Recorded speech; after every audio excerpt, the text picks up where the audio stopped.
Bien, buenos días todavía. Qué gusto saludarles. Reciban saludos de los hermanos de la hermana República de Neza. Y qué privilegio estar con ustedes. Sí, como comentaba el hermano Jesús, nosotros llegamos a la iglesia donde el hermano ya estaba asistiendo en el 1993, o sea, ya 30 años. Y bueno, el Señor ha sido bondadoso con nosotros, nos ha permitido trabajar en cierto tiempo juntos y bueno, ahora ellos de este lado de la ciudad, nosotros al otro extremo, pero siempre con la perspectiva de trabajar para la gloria de Cristo, trabajar invirtiéndonos en el reino y hacer lo mejor posible para edificar a la iglesia, ejerciendo los dones que el Señor nos ha dado.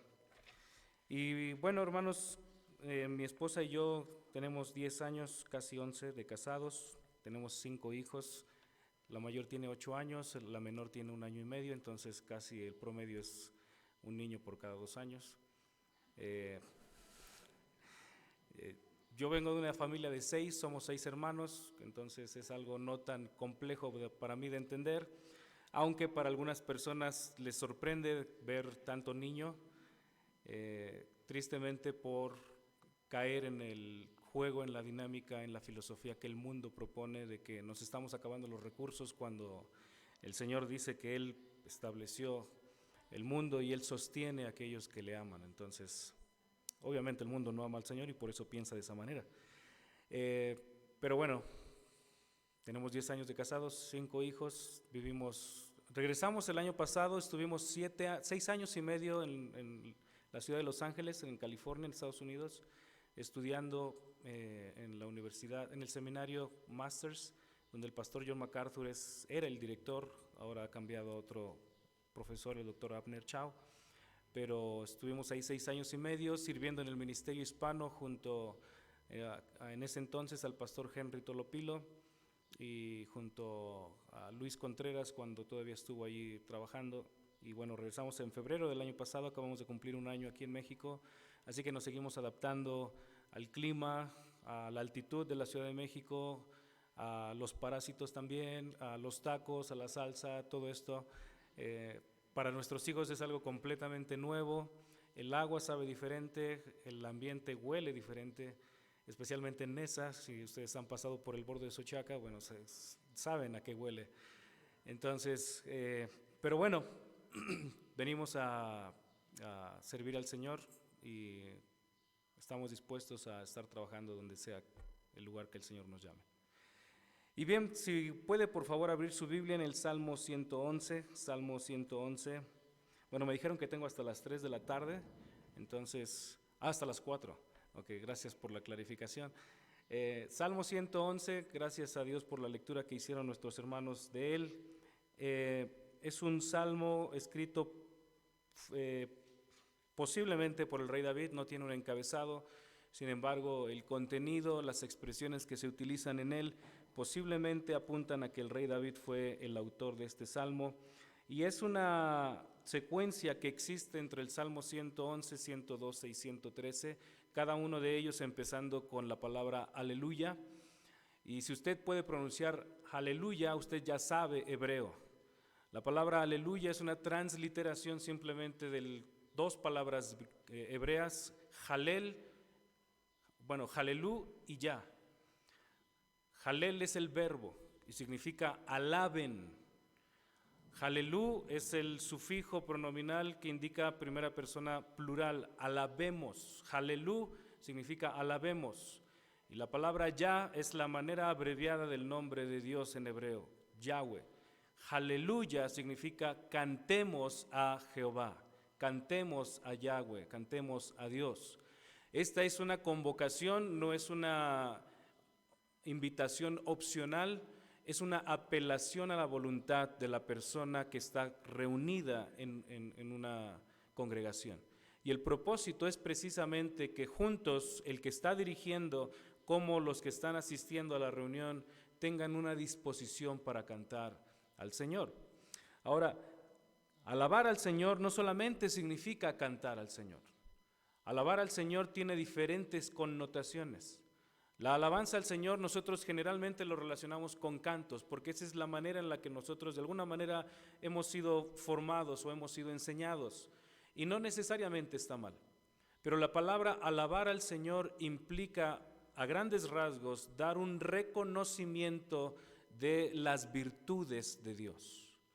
Exponer a voz alta las virtudes de Dios. ¿Quién es Dios? ¿Cómo es Dios? ¿Qué es lo que Él ha hecho? ¿Cómo está actuando? ¿Cómo se ha revelado? ¿Cómo ha manifestado cada uno o algunos de sus atributos por medio de la creación, por medio del trato con personas en lo individual, con medio del trato de personas en lo comunitario, con Israel, por ejemplo, como nación, pero también con el resto del mundo? Alabar a Dios significa entonces proclamar quién es Dios. Proclamar quién es Dios. Una manera muy práctica, como ya lo mencioné, en la que nosotros lo hacemos es cantando al Señor. Y está bien, pero alabar al Señor tiene que ser no solamente a nivel de canto, sino que tiene que ser también a nivel de conversaciones entre creyentes. Y déjeme hacer una breve aplicación en esto. ¿Ha sido usted, o ha escuchado usted más bien la expresión tener comunión entre los santos? La palabra comunión entre los santos sí, en ocasiones es mal utilizada. Se habla de comunión cuando tenemos una fiesta, se habla de comunión cuando tenemos una reunión casual, se habla de comunión cuando tenemos alguna breve celebración de un cumpleaños. Pero escuche bien esto, si una reunión de creyentes no tiene este elemento, alaba al Señor, no hay comunión allí. La comunión solamente es posible cuando es expuesto el carácter de Dios, porque el carácter de Dios es lo que va a transformar al creyente. Cuando cada cristiano ha sido expuesto a la santidad, a la belleza, al poder, al celo, a la ira de Dios, es cuando entonces es posible que esa persona comprenda su pecaminosidad y entonces se arrepienta. Pero si no es expuesto al carácter de Dios, no hay arrepentimiento. Las grandes visiones que nosotros tenemos en la Biblia, si usted se lee, por ejemplo, todo el Pentateuco, específicamente el libro de Éxodo, nosotros encontramos a Moisés teniendo contacto con Dios. Éxodo 3 es la primera ocasión en que Moisés tiene el conocimiento personal con Dios. Pero es hasta Éxodo 34 donde Moisés tiene una cercanía tan íntima con Dios, donde Moisés puede confesar su propio pecado y suplicar el perdón del Señor. Cuando nosotros vemos la descripción de Isaías, en Isaías 6, Isaías: vi yo al Señor sentado sobre un trono alto y sublime, y la orla de su manto cubría el atrio. Y había serafines, y cada uno daban a otros voces diciendo: santo, santo, santo, Yahweh de los ejércitos, la tierra está llena de su gloria. ¿Y cuál fue la exclamación de Isaías? ¡Ay de mí! Porque perdido estoy, siendo hombre de labios inmundos, habito en un pueblo de labios inmundos, y han visto mis ojos al Rey de gloria. Solamente cuando una persona es expuesta al carácter de Dios, es cuando esa persona puede identificar su pecado. Y otra vez, solamente cuando una persona es expuesta al carácter de Dios es cuando hay comunión entre creyentes. Porque el propósito de las reuniones como creyentes, hermanos, no es solamente tener conversaciones casuales. El propósito es la edificación mutua en el Señor. ¿Y cómo se logra esto? Explicándonos quién es Dios, cómo es Dios constantemente. Ahora, ese es el encabezado de este salmo. Aleluya, alabemos al Señor, cantemos al Señor, proclamemos su grandeza, proclamemos su carácter, su belleza, su santidad, pero también su ira, su juicio, su celo. No hay que sobreenfatizar solo alguno de los aspectos de Dios, hay que presentar a Dios de la forma en la que Él se presenta en la Escritura. Y a partir de la segunda parte del versículo 1 hasta el versículo 10, este salmo nos va a presentar tres razones o tres justificaciones por las cuales tú y yo, como seres humanos y como creyentes, estamos obligados a alabar a Dios. La pregunta que surge en nuestra mente es: ¿por qué debo cantar a Dios? Este salmo nos da tres razones y las voy a delinear a continuación. En primer lugar, la primera razón la encontramos en los versículos 1 al 3. El creyente debe alabar a Dios porque sus obras son maravillosas. Las obras de Dios son maravillosas. Vean versículos 1 al 3. Daré gracias al Señor con todo mi corazón en la compañía de los rectos y en la congregación. Grandes son las obras del Señor, buscadas por todos los que se deleitan en ellas. Esplendor y majestad es su obra, y su justicia permanece para siempre. Esa expresión inicial, daré gracias al Señor, puede entenderse como una acción de gratitud, pero me parece a mí que subraya fundamentalmente la idea de dar un reconocimiento público de quién es Dios. Hacer un reconocimiento público de quién es Dios. Ahora recuerde, esto va ligado con la primera palabra que aparece en el versículo 1. Cantemos, alabemos al Señor, y esto es una proclamación del carácter de Dios. De la mano con eso, cuando el salmista dice, daré gracias al Señor con todo mi corazón, está tratando de establecer su actividad y su compromiso. El compromiso de este salmista es dar una manifestación verbal pública de quién es Dios. Hacer una declaración pública de quién es Dios. Y observe dónde tiene lugar esta declaración pública, la segunda parte del versículo 1, en la compañía de los rectos y en la congregación. ¿Cuál es el lugar apropiado en el cual cada cristiano tiene la responsabilidad de hablar las virtudes, como lo diría Pedro, de aquel que nos llamó de las tinieblas a la luz? ¿Cuál es el ambiente? ¿Cuál es el lugar? ¿Cuál es el contexto? La respuesta, versículo 1, es la iglesia, la congregación. Y hermanos, esto debe llamar muy bien nuestra atención. Yo sé que esto sucede aquí porque sucede en nuestra iglesia en esa y sucede realmente en todas las iglesias alrededor del mundo. Pero escuche bien esto, generalmente las conversaciones que tenemos con creyentes tristemente no están gobernadas por quién es Dios. Tristemente. Tristemente el mexicano, y bueno, en realidad todo el latino, es reconocido por sus conversaciones acerca de los deportes. Y ven al hermano la siguiente semana y la primera pregunta que viene a la mente es, ¿cómo viste el partido? No está mal que nosotros tengamos gusto por los deportes, está bien, es una forma en la cual realmente de manera positiva podemos adorar a Dios. Pero hermanos, eso no tiene que ser el centro de nuestra atención. Escuche bien, lo que gobierna nuestra conversación determina aquello que adoramos. Lo que gobierna nuestra conversación determina aquello que adoramos. Nosotros vamos a identificar cuál es el ídolo de cada persona, y no lo estoy diciendo para que lo hagamos, pero preste atención a esto.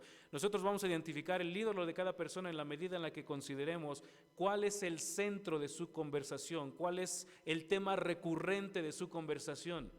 Muchas personas el tema recurrente son finanzas. No, la economía está mal, no es que el salario no me alcanza, no es que el costo está subiendo de todo, no es que los impuestos, no es que el dólar está ahí bailando en la casa de valores. Para algunas otras personas el tema es la seguridad, no, es que no hay que ir por acá porque roban, no hay que ir por acá, no salgas a esta hora, no hagas esto. El tema de conversación que domina tu conversación realmente es un ídolo. Si Dios no es el centro de nuestra conversación, hermanos, nosotros funcionalmente estamos erigiendo una cantidad impresionante de ídolos. Y necesitamos tener cuidado. El compromiso del salmista dice, daré gracias al Señor, observe, con todo mi corazón. ¿Qué es el corazón en el pensamiento hebreo? El corazón no es como lo vemos en la actualidad en nuestro mundo occidental. ¿Qué es lo que se celebra el 14 de febrero? El corazón, que son las emociones. En el pensamiento hebreo, el corazón es el fundamento de dos aspectos. Uno, sí, los afectos de la persona, más allá de los sentimientos, pero en segundo lugar, y fundamentalmente, es la voluntad de la persona. ¿Por qué creen ustedes que Salomón le dice a su hijo, Proverbios 4:23, un texto que muchos conocemos, sobre toda cosa guardada, guarda tu corazón? ¿Por qué? Porque de él fluyen, brotan los manantiales de la vida. Pierdes tu corazón, perdiste tu vida, perdiste tu voluntad. Y lo que está diciendo el salmista aquí es, daré gracias al Señor. Este es un compromiso en el cual está involucrando su voluntad, es un compromiso voluntario, es un compromiso que él mismo se establece para él. No es una iglesia la que se lo está imponiendo, no es una religión la que se lo está imponiendo, es él, porque entiende la importancia de adorar a Dios solamente. Otra vez, Daré gracias o reconoceré o alabaré al Señor con todo mi corazón en la compañía de los rectos y en la congregación. ¿Quiénes son los rectos? Es cierto, es la iglesia, pero ¿por qué utiliza este término, los rectos? Porque, escuche bien esto, lo que mencionaba nuestro hermano hace un momento, posicionalmente, todo cristiano es justo, perfecto delante de Dios en este preciso momento. Dios no ve pecado en sus hijos. ¿Por qué? Porque está viendo a Cristo. Porque está viendo a Cristo. Cristo es perfecto. Cristo es bello. Cristo es hermoso. Tenemos un himno. Bueno, Dios nos ve de la misma manera, porque somos sus hijos. Nos ha adoptado por medio de Cristo, Efesios 1 del 5 en adelante. Nos ha adoptado por medio de Cristo y por lo tanto, cuando Dios nos ve a nosotros, Dios nos ve justificados, rectos. Ahora, esa es la rectitud posicional.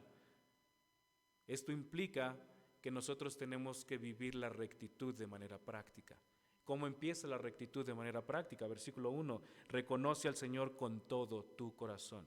Es una disposición, es una resolución personal, una resolución voluntaria, una resolución entusiasta. Eso es muy importante, hermanos. Una resolución entusiasta. Si alguien viene a la iglesia regañadienta, ¿sabe qué? Por favor, no venga. No venga, no acarree juicio sobre usted mismo. Si alguien viene con una actitud de ingratitud, no venga. No venga. Eso no honra a Dios, no alaba a Dios. No piense que le hace un favor a Dios viniéndose a sentar en estas sillas. No se lo hace. Nadie se lo hace. Dios no necesita de nosotros. Dios por la eternidad ha existido por sí mismo. Sin embargo, como dice Romanos 9, con el propósito de mostrar su misericordia, su bondad, su paciencia, Dios nos creó y nos llama al arrepentimiento. Hermanos, estar aquí no es para el bien de Dios, es para el bien nuestro. Así que esta resolución que establece el salmista es una resolución personal, voluntaria, entusiasta y que involucra todos los aspectos de mi persona, mi mente. Hay personas que están aquí físicamente, su mente no sé dónde ande, está en algún lugar viajando. Hay personas que están aquí, pero tal vez están con los frijoles en la estufa. ¡Chin! Dejé los frijoles. O están en algún otro lugar. El salmista dice, daré gracias al Señor con todo mi corazón en la compañía de los rectos y en la congregación. Es una resolución que involucra cada uno de los aspectos que yo tengo. Si yo estoy aquí en esta mañana y tengo un problema de sentimientos, de resentimiento, de incomodidad por algo que alguien de esta iglesia me hizo, y yo estoy aquí guardando ese resentimiento, pretendiendo que estoy adorando al Señor, ¿sabe qué? No lo está adorando. Necesita confesar su pecado al Señor y necesita o pedir perdón o entregar el perdón a la persona que le ha ofendido. De otra manera, nuestros afectos no están involucrados completamente en este acto de adoración al Señor. Así que necesitamos involucrar de manera resoluta todos los aspectos de nosotros. Así que la alabanza al Señor debe de tener lugar en medio de la congregación, en medio de los creyentes. Pero también a partir versículo 2 y versículo 3, la alabanza debe reconocer las obras y la justicia de Dios. Vea el versículo 2. Grandes son las obras del Señor, buscadas por todos los que se deleitan en ellas. Esplendor y majestad es su obra y su justicia permanece para siempre. La palabra obras allí puede referirse de manera general a cualquier acto que Dios ha hecho. Y puede ser desde la creación, Génesis 1 y 2, puede ser la salvación de Israel en el Éxodos 12 al 14, puede ser la liberación de Dios en diferentes épocas, en la época de los jueces, el libro de los jueces, puede ser la liberación de Dios a través del rey David, liberándolo de los filisteos, en fin, puede referirse a una cantidad inimaginable de sucesos. Pero el contexto de este salmo nos permite pensar que la acción específica a la que se está refiriendo el salmista es al acto de redención que Dios hizo en favor de Israel. El versículo 9, solo leyéndolo, anticipando lo que va a decir, dice, Él ha enviado redención a su pueblo, ha ordenado su pacto para siempre, santo y temible es su nombre. Si bien obras puede referirse a cualquier acción de Dios, aquí me parece se está refiriendo específicamente al acto liberador que Dios ha hecho en favor del pueblo del pacto. Inicialmente es el pueblo de Israel y no necesariamente se está refiriendo al pacto mosaico, se está refiriendo a un pacto más amplio que posiblemente es el pacto abrámico.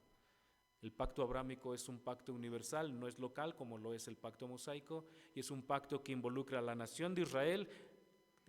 Te bendeciré, dice Dios en Génesis 12, versículos 1 al 3, pero también es un pacto que involucra a otras naciones. Serás bendición a todas las familias de la tierra. Entonces involucra a dos grupos étnicos, digámoslo así.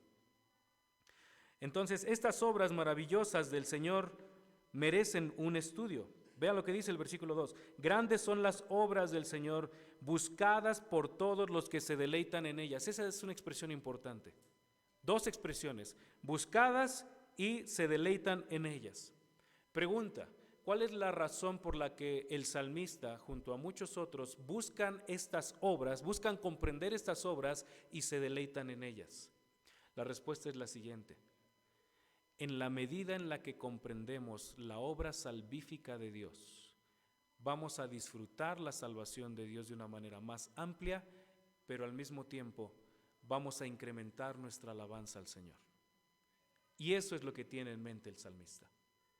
Que al comprender la obra de redención de Dios, cada uno de sus siervos, cada uno de sus hijos, puedan meditar con mayor profundidad en la seriedad, la profundidad, la amplitud de la obra de redención y en consecuencia, versículo 3, exalte a Dios por su justicia, alabe a Dios por su justicia.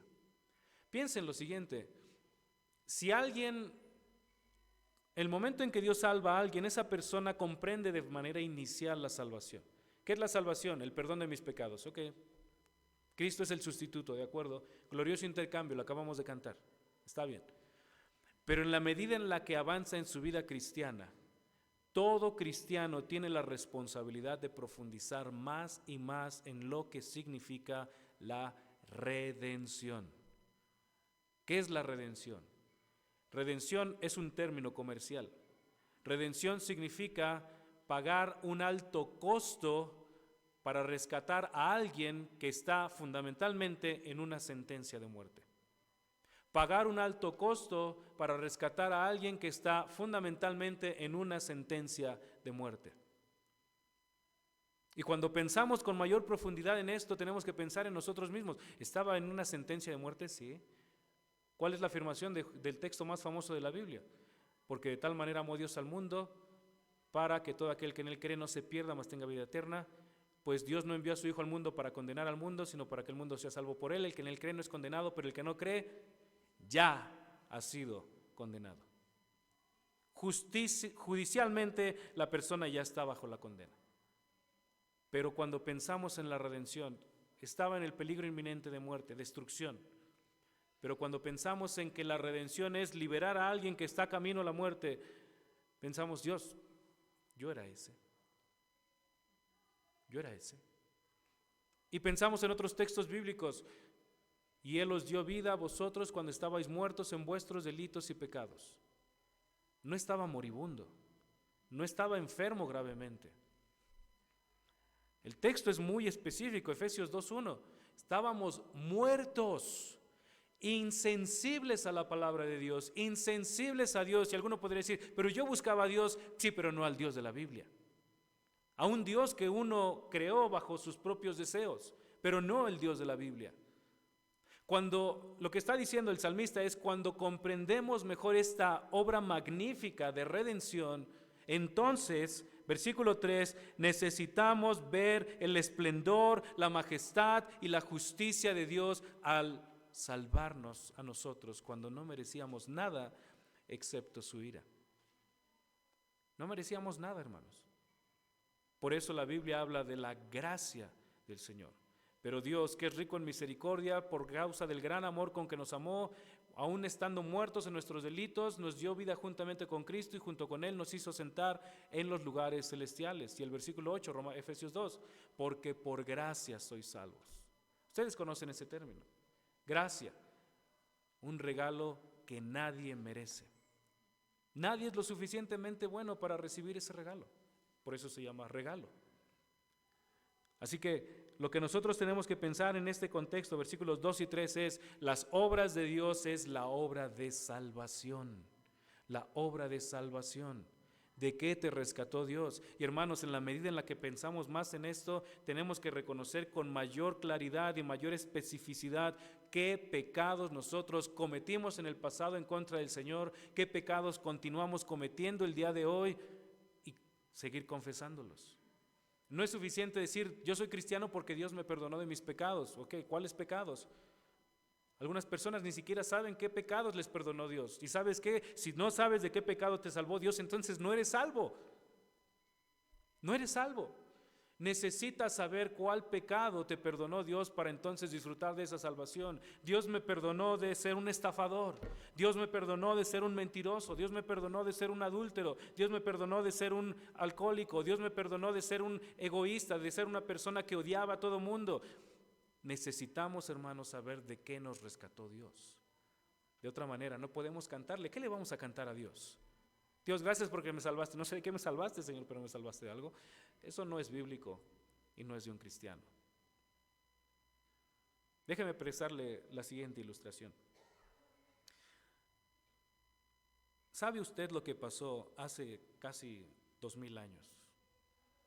El viernes pasado celebrábamos el Viernes Negro, digámoslo así.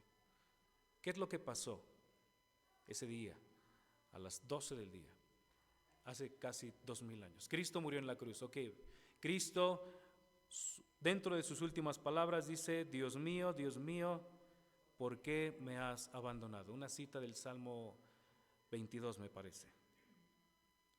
Le pregunto, ¿por qué Cristo habla de esa manera? Mantenga esa pregunta en la mente.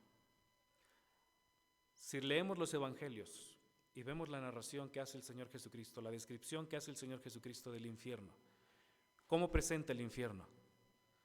Un lugar de tormento, un lugar donde la ira de Dios está desatada a todo lo que se puede, y un lugar donde Dios no está presente en el sentido positivo, en el sentido de su misericordia, de su bondad, de su amor.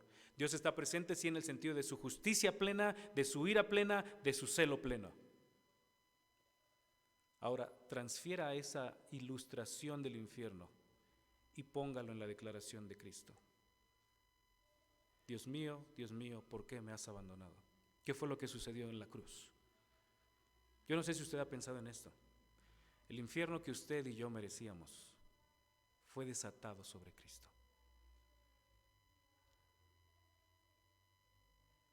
Toda la ira de Dios que nosotros merecíamos, con esa mano que mostró la misericordia, la bondad y el amor de Dios al declarar: este es mi Hijo amado en el cual tengo complacencia. Esa misma mano fue la que aplastó a Cristo en la cruz, porque Dios estaba dejando caer toda la ira que nosotros merecíamos sobre Él. Y hermanos, si nosotros no meditamos en la profundidad de la redención, estamos perdiendo el tiempo. Estamos mal ocupando nuestros pensamientos. Necesitamos meditar con mayor profundidad en qué es lo que Cristo logró en la cruz para el bien de nosotros, por su gracia. Cristo lo decidió hacer de manera voluntaria. Las obras de Dios en el versículo 2 entonces se refiere a la obra de salvación, y en la medida en la que comprendemos mejor esta obra de redención es la medida en la cual nosotros vamos a contemplar mejor la gloria, la misericordia, la bondad del Señor y por supuesto también su justicia, su integridad. Ahora, esas, hermanos, es la primera razón por la cual usted y yo necesitamos alabar al Señor. ¿Por qué?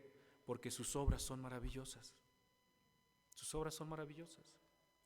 En segundo lugar, segunda razón por la que tenemos que cantar, alabar al Señor. Debemos alabar a Dios por su fidelidad y su salvación. Debemos cantar al Señor, alabar a Dios por su fidelidad y su salvación. Versículos 4 al 9. Observe: ha hecho sus maravillas para ser recordadas, clemente y compasivo es el Señor, ha dado alimento a los que le temen, recordará su pacto para siempre. Ha hecho conocer a su pueblo el poder de sus obras al darle la heredad de las naciones.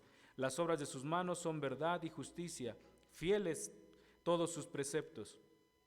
Son afirmados para siempre, ejecutados en verdad y rectitud. Él ha enviado redención a su pueblo, ha ordenado su pacto para siempre, santo y temible es su nombre. Observe cómo el salmista describe algunas acciones de Dios. Versículo 4, ha hecho sus maravillas.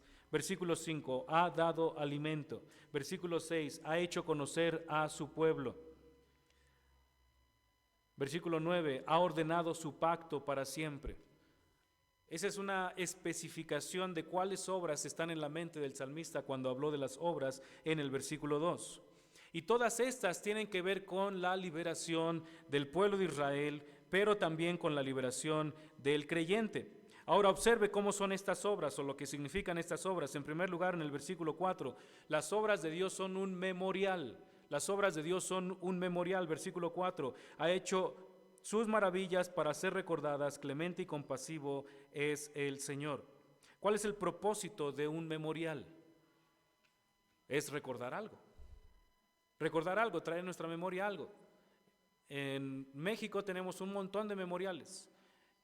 De la época prehispánica tenemos un montón. Ahí está Teotihuacán, ahí está el Templo Mayor, ahí está Chichén Itzá, el Tajín, Chetumal y todas estas zonas arqueológicas que nosotros conocemos. Por aquí debe de haber seguramente. Un memorial está edificado, está construido con el propósito de traer a la memoria algo que se ha hecho en el pasado. Y eso es lo que Dios ha hecho. Versículo 4, ha hecho sus maravillas para ser recordadas. Es decir, los actos de Dios, Dios los ha establecido con el propósito de que nosotros los estemos recordando constantemente. Ahora, no pierda de vista el versículo 1 cuando dice, daré gracias al Señor con todo mi corazón. De manera consciente, de manera resuelta, el creyente tiene que utilizar todas sus facultades para estar recordando las obras de Dios. Y hermanos, realmente, si nos detenemos a pensar un poco, esta es una tarea interminable, interminable. Piense usted cuáles son las obras de bondad de Dios en su propia vida. Muchos creyentes tenemos la falsa noción de que las obras de Dios en nuestra vida comienzan en el momento en que somos salvos. Allí no comenzaron. Allí no comenzaron. Nuestro hermano hace un momento mencionaba un término, la elección. La elección. Efesios 1, del 3 en adelante, describe todo el proceso por el cual Dios preparó a algunas personas para que creyeran en el Evangelio de Cristo, los preparó para ser sus hijos, los preparó para ser adoptados, los preparó para ser integrados a un cuerpo local de creyentes. Todo eso es la misericordia de Dios. Y cuando llega aquí el Salmo 111, versículo 4, ha hecho sus maravillas para ser recordadas, esto nos está invitando a nosotros, no te olvides de las obras de Dios en tu vida. Y hermanos, aunque veamos aspectos negativos en nuestra vida, tiempos de dificultades, Dios estuvo allí. Dios estuvo allí. Dios ha estado detrás de cada una de las acciones en nuestra vida. ¿Saben por qué? Hay un término que nosotros usamos muy comúnmente y a veces no lo entendemos, pero necesitamos procurar entenderlo mejor, y es la soberanía de Dios. Nada sucede excepto por la voluntad de Dios. Providencialmente Dios determinó qué padres tendríamos, providencialmente Dios determinó dónde naceríamos, cuándo naceríamos, bajo qué circunstancias naceríamos, las características que tendríamos. Dios determinó todo. Si alguien no está de acuerdo con cómo es, no está de acuerdo en realidad con el diseño y la perfección de Dios. Pero el punto fundamental del versículo 4 es, tienes que ser consciente, tienes que estar recordando constantemente las obras de Dios en tu vida. Pero además, escucha esto, el versículo 1 dijo, daré gracias al Señor con todo mi corazón. ¿En dónde?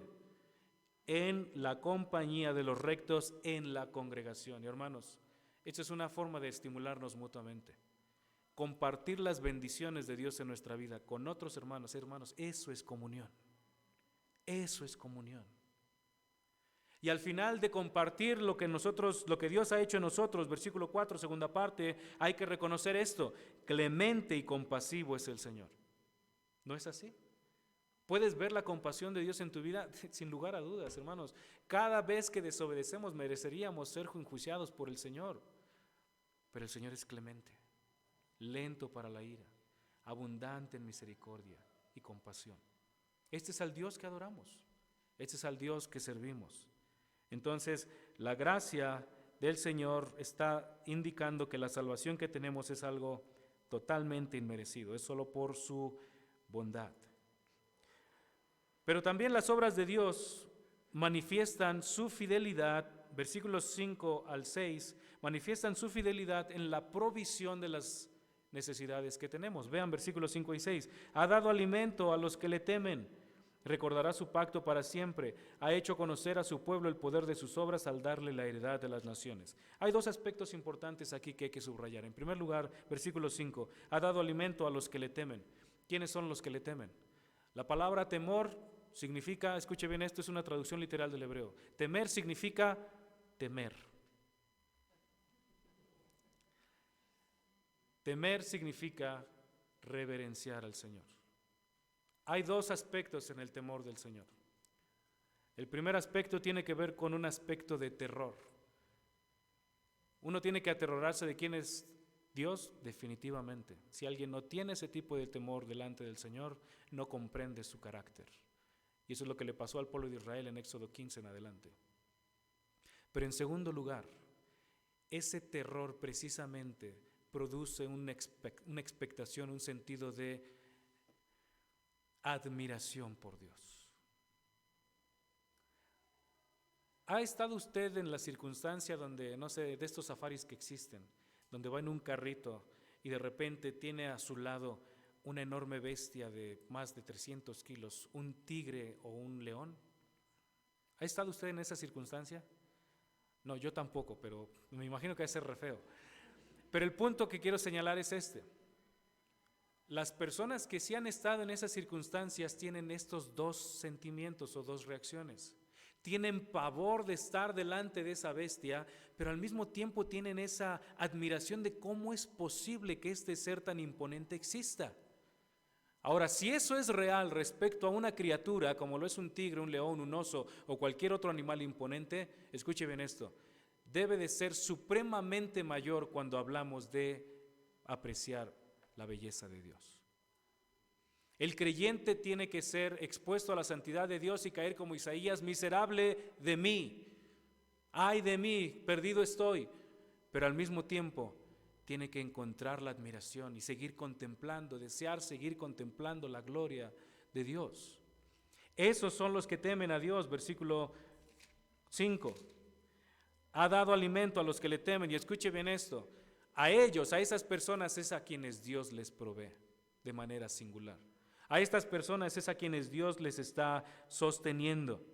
Ahora, si estamos hablando del tiempo de redención, si estamos hablando del tema de la redención de Dios hacia el pueblo de Israel específicamente, en este contexto, ¿cuál es el mayor momento en el cual Dios proveyó alimento al pueblo de Israel en su proceso de liberación? Y es el maná en el desierto. El maná en el desierto. Éxodo capítulos del 16 en adelante. Dios les provee el pan que ellos no lo conocían y que, dicho sea de paso, es una especie de profecía que anticipa lo que el Señor Jesucristo va a decir en el Evangelio de Juan. Él es el pan que descendió del cielo. Entonces Dios provee alimento a quienes, no a cualquiera, un alimento particular a aquellos que temen a Dios. Versículos 5, la segunda parte, recordará su pacto para siempre. El día viernes tuvimos una conferencia en nuestra iglesia y en esa, y al final tuvimos una sesión de preguntas y respuestas, y alguien hacía la pregunta sobre la palabra recordar. ¿Qué significa que Dios se acordó de Israel, por ejemplo, en Éxodo 3, en Éxodo 2? ¿Qué significa? Y la palabra recordar en hebreo implica dos cosas. Número 1, traer a la memoria las promesas que se han hecho y en consecuencia tomar acción para cumplir esas promesas. Cada vez que usted vea la palabra Dios se acordó en el Antiguo Testamento, por ejemplo, Génesis 21 me parece, Dios se acordó de Sara, mujer de Abraham. ¿Por qué se acordó? Porque iba a actuar. ¿Y de qué manera iba a actuar? Le iba a dar un hijo. Cada vez que encontramos la palabra Dios se acordó en el Antiguo Testamento, tiene la idea de subrayar, primero, Dios está trayendo, Él mismo está trayendo a su memoria las promesas que hizo y en consecuencia está preparándose para actuar. En Génesis 8, por ejemplo, Génesis 7, está en medio del diluvio. Génesis 7:1 me parece, dice, y Dios se acordó de Noé. ¿Qué significa? ¿Que se le había olvidado que estaba flotando en medio de la nada? No, implica que Dios trajo a su memoria las promesas que le hizo en Génesis 5 y 6 y en consecuencia actuó en beneficio de Noé y todos los que estaban con él en el arca, no solamente las personas, sino también todos los animales. Así que cuando el salmista dice, recordará su pacto para siempre, es Dios va a actuar en beneficio del pacto y en beneficio de las personas a las cuales les hizo estas promesas. ¿Esto qué nos señala, hermanos? Nos señala la fidelidad de Dios. El carácter de Dios es fiel, el carácter de Dios es inmutable, el carácter de Dios es plenamente confiable, Dios es veraz. Dios le dice al rey Saúl, y por medio del profeta Samuel, Dios no es hombre para que mienta, ni hijo de hombre para que se arrepienta, lo ha dicho y no lo hará. Y esto también lo profetizó un pagano en Números 23 y 24, en las profecías de Balaam. Si un pagano lo reconoce, nosotros también tenemos que recordarlo. Dios no miente, Dios no cambia, Él es inmutable, por lo tanto podemos confiar. Y hermanos, lo que Dios ha dicho en la Biblia, nosotros no se lo necesitamos estar recordando al Señor. Muchos falsos cristianos del movimiento de la prosperidad, palabra de fe, carismáticos, y muchos del extremo pentecostal sugieren que tú le tienes que reclamar a Dios sus promesas. ¿Dónde dice eso en la Biblia? Más bien tenemos que tener la actitud que Salomón recomienda en Eclesiastés 5. Ten cuidado cuando te acercas a la casa del Señor. Que sean pocas tus palabras. Cuida bien lo que estás diciendo. No podemos creer que nosotros como la creación podemos tratar al Creador a nuestro gusto.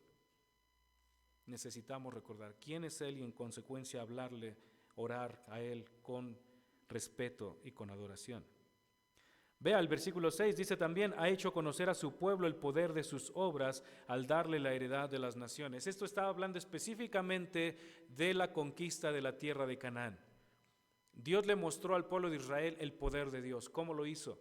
No solo aplastando a Egipto, el mayor imperio en la época, sino también proveyéndoles todo lo necesario para llegar a la tierra de Canaán y conquistarla. Y ustedes pueden leer esto después en el libro de Josué, específicamente capítulo 6 en adelante. ¿Cómo conquistaron y eso es bien interesante, cómo conquistaron Jericó? Sin palabras. Sin palabras. No hubo palabras, hermanos. Ni una sola.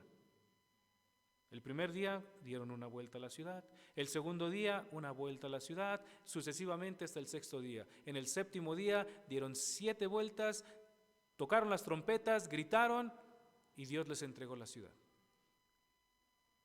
Y con el pueblo de Jai, haciendo a un lado el pecado de Acán, el capítulo 7, fue exactamente lo mismo.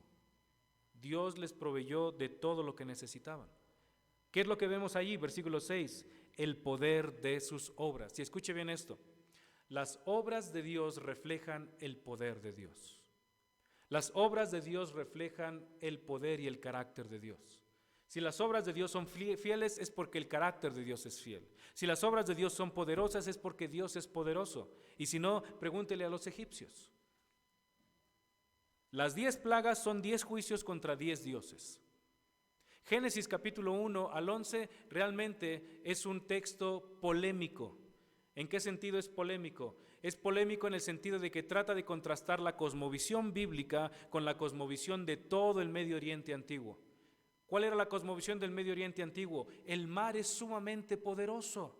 Hay un ser tan terrible en medio de las aguas que es el que domina todo el universo. ¿Y qué dice Dios en Génesis, el tercer día de la creación, segundo y tercer día de la creación? Dios hizo las aguas y Dios dividió las aguas de las aguas. ¿Quién es más poderoso? ¿Las aguas, la mitología babilónica, mesopotámica o la verdad bíblica? El Dios de la Biblia, sus obras son poderosas porque Él es poderoso. Mantenga eso en mente. Pero además también en los versículos 7 y 9, y específicamente es el centro del pasaje, Dios muestra sus obras poderosas al ser fiel en proveer una redención especial, una salvación especial. Versículos 7 al 9. Las obras de sus manos son verdad y justicia, fieles todos sus preceptos. Son afirmados para siempre y ejecutados en verdad y rectitud. Él ha enviado redención a su pueblo, ha ordenado su pacto para siempre, santo y temible es su nombre. Observe el lenguaje de los versículos 7 y 8. Las obras de sus manos, esta es una imagen que se conoce como antropomorfismo. ¿Por qué? Porque Dios es espíritu, Dios no tiene manos. Pero observe los calificativos que se dan. Son verdad y justicia. Y le añade un tercero, fieles todos sus preceptos. El versículo 8 especifica acerca de los preceptos. Los preceptos son afirmados para siempre. Y observe estos dos atributos que le da, ejecutados en verdad y rectitud. Virtualmente las mismas palabras que aparecen en el versículo 7. ¿Qué es lo que está subrayando el salmista? Está subrayando lo siguiente: las obras de Dios están respaldadas por la palabra de Dios. Las obras de Dios están respaldadas por la palabra de Dios. Si la palabra de Dios es veraz, si la palabra de Dios es justa, si la palabra de Dios es recta, sus obras también. Yo no sé si ustedes han tenido oportunidad de platicar con alguna persona que les diga ¿por qué Dios es tan malo y mandó ese genocidio en la tierra de Canaán en el libro de Josué y Jueces? Y si no, posiblemente algún día se lo van a encontrar. ¿Cuál es la perspectiva que ellos tienen? Dios es injusto, ¿de acuerdo? Vamos a asumir que su perspectiva es correcta. La pregunta que surge en mi mente a continuación es, ¿quién tiene la suficiente autoridad moral para decir que Dios hizo algo malo? Siendo que tú y yo como seres humanos somos mentirosos, siendo que tú y yo como seres humanos somos engañadores, siendo que tú y yo como seres humanos tenemos una mente corrompida, excepto en la medida en la que la palabra de Dios nos está renovando de acuerdo a Romanos 12, 1 y 2. ¿Quién tiene la suficiente autoridad moral para decir las obras de Dios fueron injustas? O el clásico, es injusto para Dios escoger a algunos y no escoger a otros. ¿Oh sí? ¿Tú eres más justo que Dios? ¿Eres más santo que Dios? ¿Eres más viejo que Dios como para decir Dios es injusto? Ese es precisamente el argumento que Dios le da a Job en Job capítulos 38 en adelante. ¿Quién eres tú, le dice a Job, que te pones al tú por tú con Dios? Eres nada, menos que un gusano. Así que si nosotros confiamos en la autoridad, en la veracidad, en la suficiencia de la Escritura, escuche bien esto, vamos a creer lo que la palabra de Dios dice. Las obras de sus manos son verdad y justicia. ¿Por qué? Porque la palabra de Dios es verdad y justicia. Lo que Dios dice es verdad y es justo, y lo que Dios hace es verdad y es justo. El juicio que Dios trajo sobre Sodoma y Gomorra es justo. El juicio que Dios trajo sobre Canaán es justo. El juicio que Dios trajo sobre Asiria es justo. El juicio que Dios trajo incluso en la cruz es justo. El juicio que Dios trae en la actualidad, hermanos, es igual, es justo, es verdad, es fiel. ¿Por qué? Porque refleja su carácter. Dios no puede cambiar. Dios no puede negarse a sí mismo. El Dios justo siempre va a manifestar justicia. Y de hecho, Dios es sumamente misericordioso al mostrar una gran paciencia. Una gran paciencia. Pablo le predicó a los atenienses, Hechos 17, atenienses, ustedes al Dios que no conocen, a ese les anuncio yo, pero sepan esto, Dios es paciente. ¿Y cuál es el propósito? Que vengan al arrepentimiento, que lo conozcan, que lo adoren, que lo amen, que lo sirvan. Entonces, Las obras de Dios son puestas en paralelo con la palabra de Dios. Y hermanos, ambos elementos, obras y palabras, tienen exactamente los mismos atributos. ¿Por qué? Porque tienen la misma fuente, Dios. Si Dios es justo, su palabra es justa, sus obras son justas. Si Dios es veraz, sus obras son veraces, su palabra es veraz. Si Dios es misericordioso y amoroso, sus obras son misericordiosas y amorosas, lo mismo que su palabra. ¿Cuál es la razón por la que, piénselo usted como padre, cuál es la razón por la que usted cuando está educando a su hijo de 2, 3 años, le dice, hijo, no pongas el dedo en el contacto de la pared? ¿Es para hacerle la vida imposible al hijo? No, es porque lo ama. Y esa advertencia tiene el propósito de protegerlo. ¿Cuál es la razón por la que Dios nos da mandamientos? Porque Dios procura protegernos. Esa es la bondad del Señor, esa es la misericordia del Señor. Y hermanos, necesitamos pensar en esto con más frecuencia. El punto que está subrayando el versículo 9, Él ha enviado redención a su pueblo, ha ordenado su pacto para siempre. Santo y temible es su nombre. Santo y temible. ¿Qué es santo?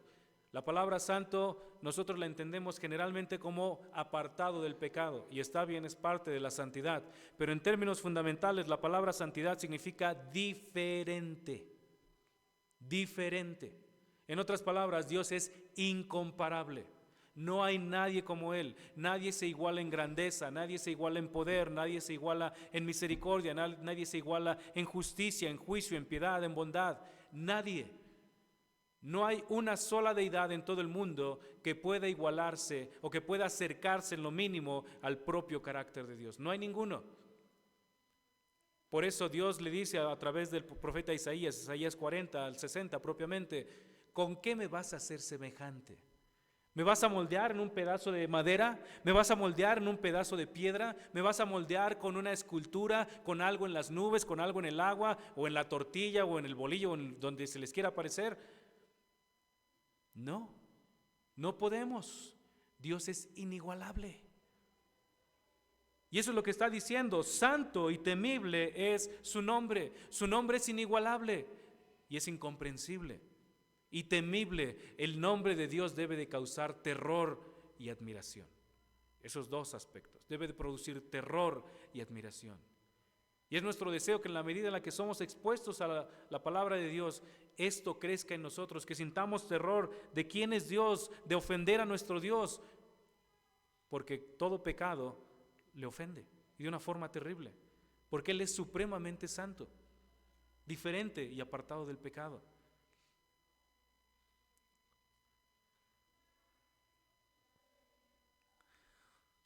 Bueno, en tercer lugar, tercera razón por la cual necesitamos alabar al Señor o estamos obligados. El creyente debe alabar a Dios porque Dios es la fuente de sabiduría que nos conduce a más alabanza al Señor. Dios es la fuente de sabiduría que nos conduce a una mayor alabanza del Señor. Vean lo que dice el versículo 10. El principio de la sabiduría es el temor del Señor. Buen entendimiento tienen todos los que practican sus mandamientos, su alabanza permanece para siempre. Esto es algo cíclico. ¿Cómo comenzó el Salmo? Aleluya, alabemos al Señor. Y a continuación presenta una determinación: daré gracias al Señor con todo mi corazón en la compañía de los rectos y en la congregación. Ese es un deseo y es muy bueno de que cantes al Señor. La pregunta que sigue es: ¿quieres seguir creciendo en tu deseo de alabar al Señor, de cantar al Señor, de proclamar al Señor? Mencionaba nuestro hermano hace un momento, todos necesitamos hacer evangelismo. Bueno, proclamar las grandezas del Señor es hacer evangelismo. ¿Quieres aprender a hacerlo? Versículo 10, el principio de la sabiduría es el temor del Señor. ¿Cómo vamos a proclamar mejor y de manera más consistente el nombre de Dios? Respuesta: temiendo a Dios. El temor de Dios produce un resultado singular y ese resultado es sabiduría. ¿Y qué es la sabiduría? Es el comportamiento apropiado en el contexto apropiado. Comportamiento apropiado en el contexto apropiado. Esto significa que en el momento en que necesites proclamar la gloria de Dios, vas a poder hacerlo. ¿Por qué? Versículo 10, porque vas a estar temiendo a Dios. Entonces, si yo alabo a Dios, eso produce temor de Dios en mí, lo cual a su vez produce mayor alabanza a Dios, y esto es cíclico y recíproco. Pero si nosotros no estamos alabando al Señor, ¿cuál es el resultado? Lo opuesto. Lo opuesto. No estamos creciendo en nuestro entendimiento de Dios, no estamos creciendo en nuestro temor de Dios, no estamos creciendo en la complacencia en Dios. Versículo 10, segunda parte. Buen entendimiento tienen todos los que practican sus mandamientos. Eso es el temor de Dios.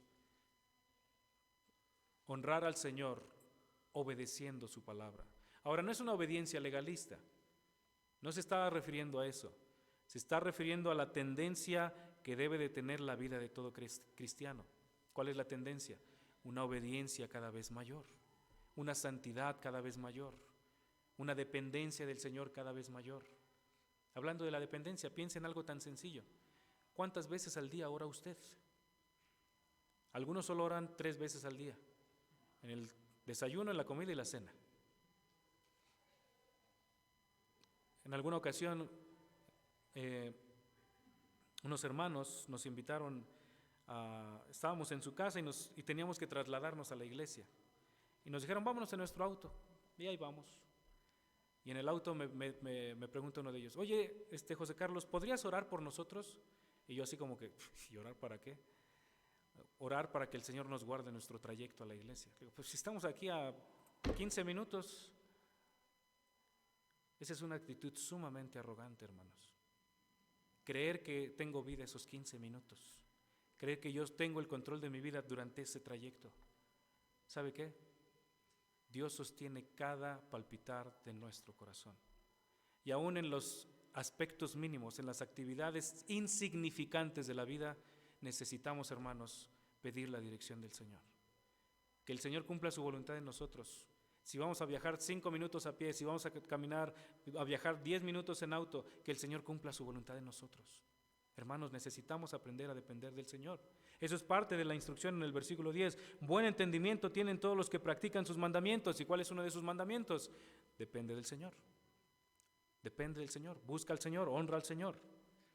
Y en consecuencia, versículo 10, su alabanza permanece para siempre. Ese es el resultado, hermanos, de alguien que teme al Señor.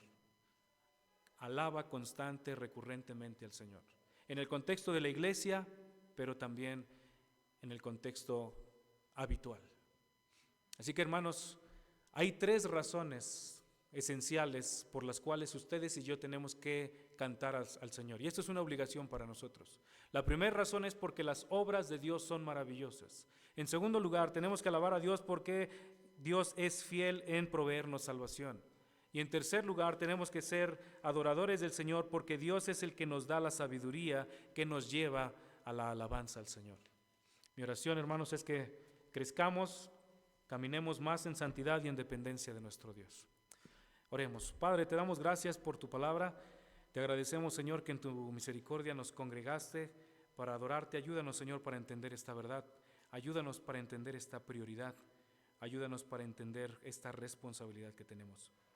Perdónanos, Señor, porque no somos conscientes del todo, ni tan frecuentemente como debemos de adorarte. Pero ayúdanos para que cambiemos en nuestra actitud, cambiemos en nuestras prioridades. Y, Señor, planifiquemos cómo alabarte, cómo conocerte, a través del estudio de tu palabra, a través de la comunión con los hermanos y a través también de predicarles a los incrédulos de la obra perfecta de Cristo en la cruz y su obra salvífica en nosotros. Te agradezco por esta iglesia, te ruego que en tu bondad sigas fortaleciendo a mis hermanos, a los líderes, y que también, conforme a tu gracia, concedas la salvación de los pequeños niños que están en su propia clase. En Jesús te damos gracias por tu bondad. Amén.